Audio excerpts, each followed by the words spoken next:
Suscríbete al canal y luego veremos lo que hacemos contigo. Bienvenidos a El Intercambio. Hoy nos adentramos en la figura de Nerón, ¿no? Uno de los emperadores romanos más notorios, cuya imagen histórica sigue siendo profundamente divisiva. Exacto. Y vamos a centrarnos, creo, en las interpretaciones que a menudo son contrapuestas, las que nos ofrecen dos historiadores clave, Michael Grant y Miriam Griffin.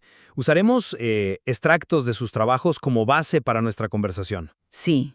Y la pregunta central, digamos, la que guiará nuestro análisis es, ¿debemos entender a Nerón principalmente como un tirano inherentemente defectuoso, casi predestinado a la crueldad, como sugieren algunas lecturas tipo Grant? O por el contrario, su reinado, con sus luces y sombras, claro, se explica mejor por las enormes presiones del sistema imperial romano temprano y por las circunstancias específicas que enfrentó. Que esa es una perspectiva, más cercana a la que desarrolla Griffin. Bueno, yo argumentaré que una visión más matizada, en línea con lo que plantea Griffin, reconoce no solo los crímenes de Nerón, que son innegables, sino también los logros iniciales y las complejidades sistémicas del Principado.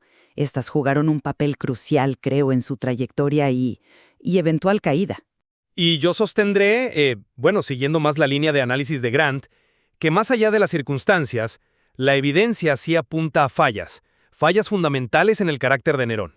Estas fueron, claro, exacerbadas por su entorno, por el poder absoluto, y lo llevaron casi inexorablemente hacia la tiranía. Muy bien, empiezo entonces con mi posición. A ver, es innegable, ¿no?, la reputación terrible que arrastra Nerón, pero creo que esa imagen es una simplificación.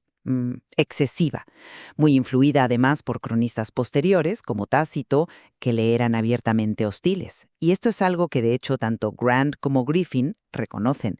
Griffin, por ejemplo, nos invita a considerar el llamado Quinquennium Neronis, o sea, esos primeros 5 años de su gobierno. Bajo la guía de figuras como Séneca, el filósofo, y Afranio Burro, el prefecto pretoriano, ese periodo inicial mostró, signos de moderación, de administración competente. Hay constancia de reformas fiscales, de intentos de mejorar la relación con el Senado, una institución clave del poder romano, aunque ya disminuida.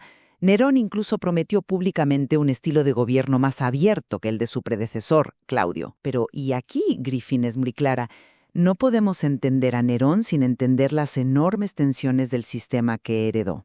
El Principado era un sistema con un poder imperial aún, mal definido, una relación siempre tensa con la aristocracia senatorial y sin un mecanismo claro para la sucesión, lo que generaba inestabilidad constante.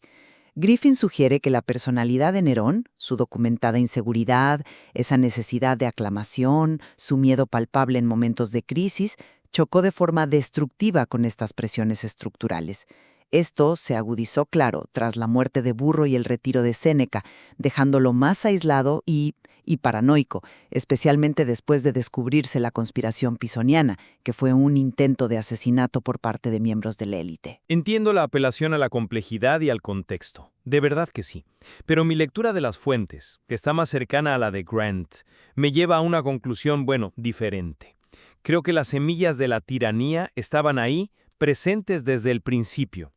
Grant, por ejemplo, no duda en calificar a los padres de Nerón de asesinos y recuerda aquella ominosa profecía, sea cierta o no, sobre su nacimiento desastroso, que también recoge Grabsky en su análisis. Ese quinquennium que mencionas, visto desde esta perspectiva, parece más una fachada, ¿no? Mantenida por sus tutores, más que una muestra de la verdadera naturaleza de Nerón.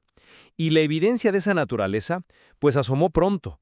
El asesinato de Británico, el hijo de Claudio y potencial rival, en el año 55 después de Cristo, apenas un año después de su ascenso al poder. Eso es un hecho brutal que tanto Grant como Griffin documentan. Para mí, eso socava cualquier idea de un inicio genuinamente moderado. Grant pone mucho énfasis en la crueldad de Nerón, destacando que se volvía particularmente sádico cuando sentía miedo. Los escándalos personales, las extravagancias, la falta de autocontrol que describen fuentes como Suetonio, citado por Grabsky. No fueron desviaciones tardías, sino manifestaciones de un carácter fundamental.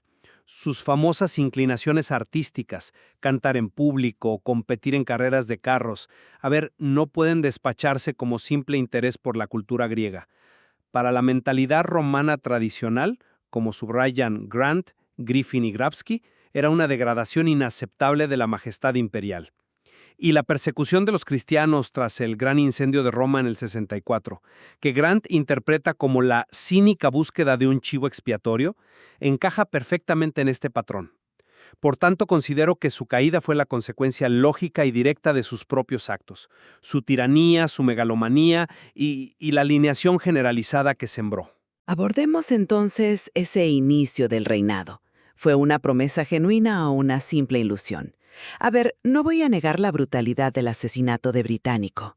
Es un hecho oscuro e innegable que ambos historiadores registran. Sin embargo, creo que focalizarnos exclusivamente en ese acto, por terrible que sea, nos impide ver otras evidencias que Griffin sí rescata sobre esos primeros años.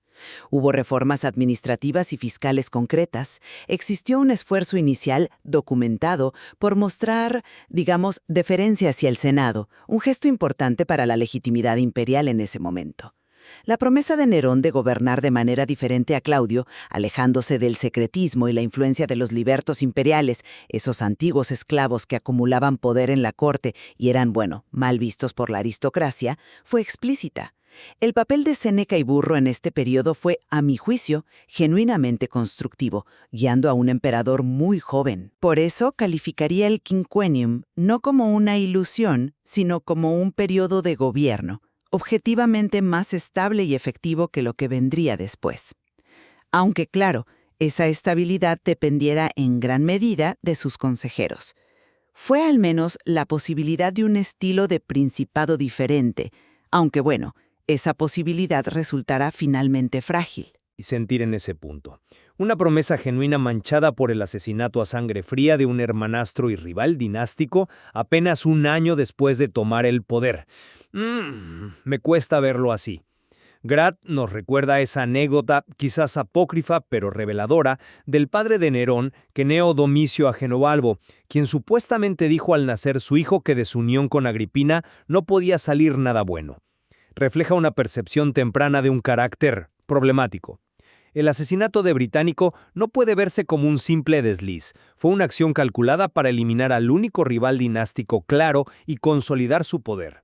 La influencia de su madre, Agripina I, una figura ambiciosa y dominante por derecho propio, y luego la de Séneca y Burro, pudieron, como sugiere Grant, enmascarar temporalmente la verdadera naturaleza de Nerón, sí, pero no la cambiaron ni la contuvieron de forma definitiva. Fue, en mi opinión, una ilusión de moderación construida sobre una base de crueldad y ambición que ya estaba presente y que, terminaría por imponerse.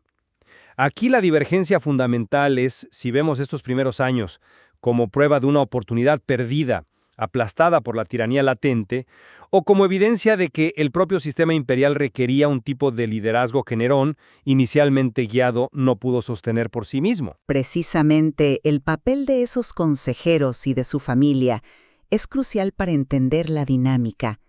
La relación con su madre, Agripina, fue extraordinariamente tensa y compleja. Griffin analiza muy bien cómo la ambición desmedida de Agripina por cogobernar chocó frontalmente con las convenciones romanas y con el propio Nerón. Ella quería ser emperatriz de facto, algo inaudito. Su asesinato posterior fue sin duda un acto monstruoso, pero surgió de una lucha por el poder en... Estar en las legiones y seguir el canal me emociona. Séneca y Burro sí representaron una influencia moderadora importante.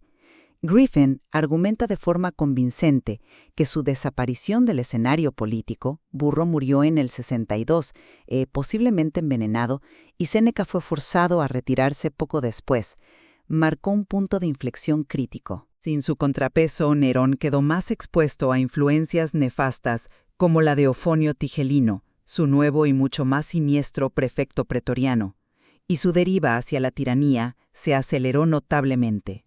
Consideremos esto desde otro ángulo. Presentar a Séneca y Burro únicamente como influencias positivas me parece una visión parcial. No olvidemos el hecho central. Nerón ordenó matar a su propia madre. Grant lo resalta como la prueba definitiva de su capacidad para la crueldad extrema, una transgresión fundamental incluso para los estándares romanos.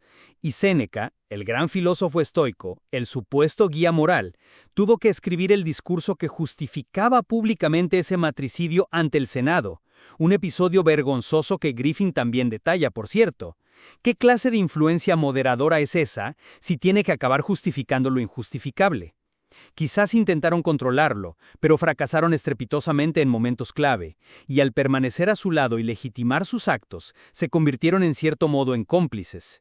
Su pérdida pudo eliminar un freno, sí, estoy de acuerdo, pero era un freno que ya se había demostrado insuficiente y comprometido. La llegada posterior de Tigelino, como ambos, Grant y Griffin, señalan, no creó los vicios de Nerón.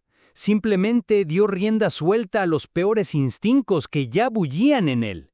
El debate aquí no es tanto si los consejeros influyeron, sino si su influencia fue suficiente para alterar una trayectoria ya marcada por la personalidad del emperador y los actos tempranos. Pasemos ahora a un aspecto muy debatido: sus inclinaciones artísticas. ¿Eran una expresión de genuino filohelenismo, de amor por la cultura griega, o pura megalomanía narcisista? Griffin ofrece una interpretación, sugerente.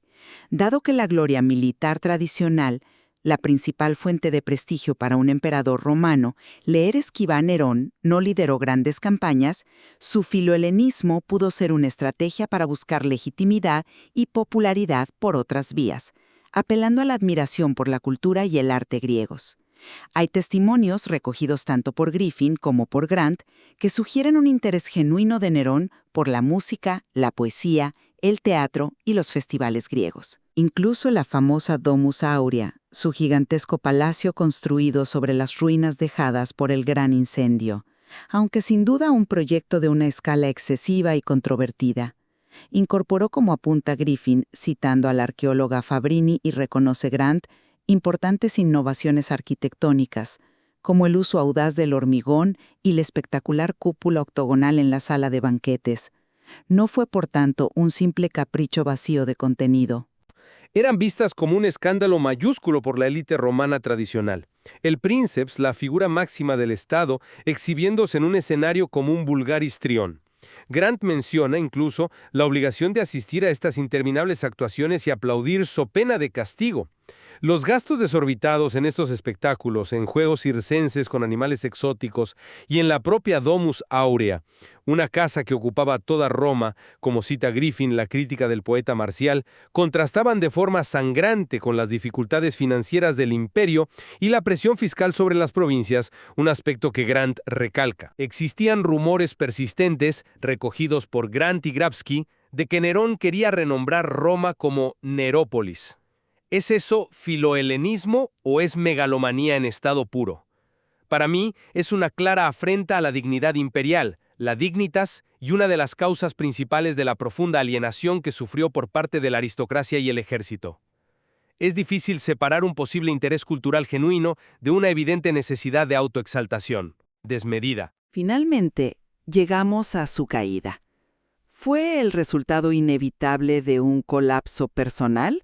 ¿O debemos verlo como un fallo del sistema político, exacerbado por la figura del emperador? Desde la perspectiva que nos ofrece Griffin, la caída fue precipitada por una confluencia de factores. Una tormenta perfecta, podríamos decir.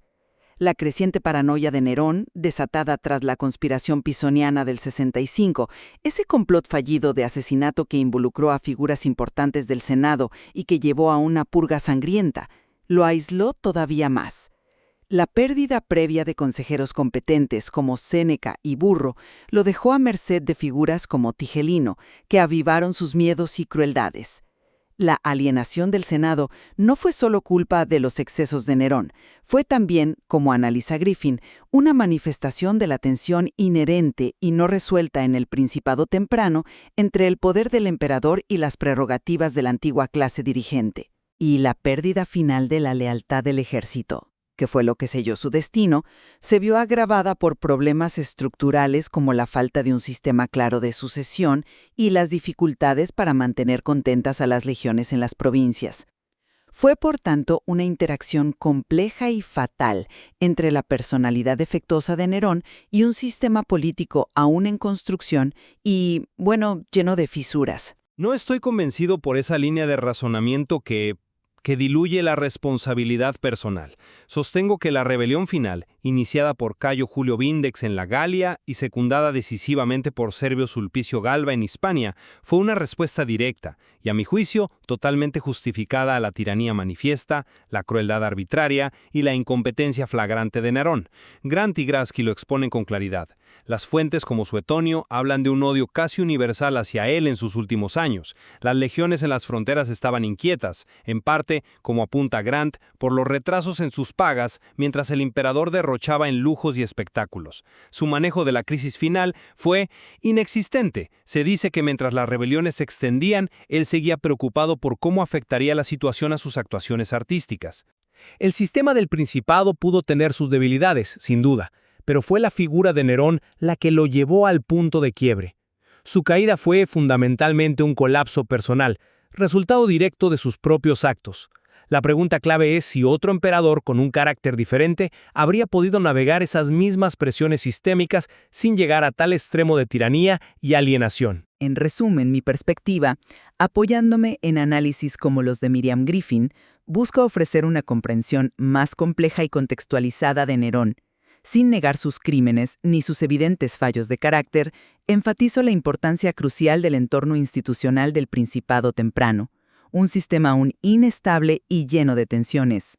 Destaco también el papel determinante de sus consejeros, tanto para bien como para mal, y cómo eventos específicos como la conspiración pisoniana actuaron como catalizadores que interactuaron con su personalidad y lo empujaron por una senda destructiva.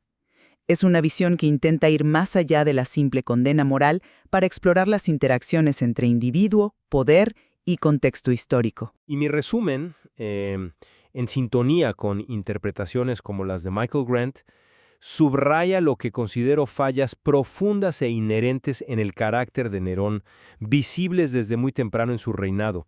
Su crueldad, a menudo activada por el miedo, sus excesos personales que escandalizaron a la sociedad romana, y sus pretensiones artísticas percibidas como una degradación del cargo imperial, fueron desde mi punto de vista las causas directas y principales de la alienación, la rebelión y finalmente su ruina.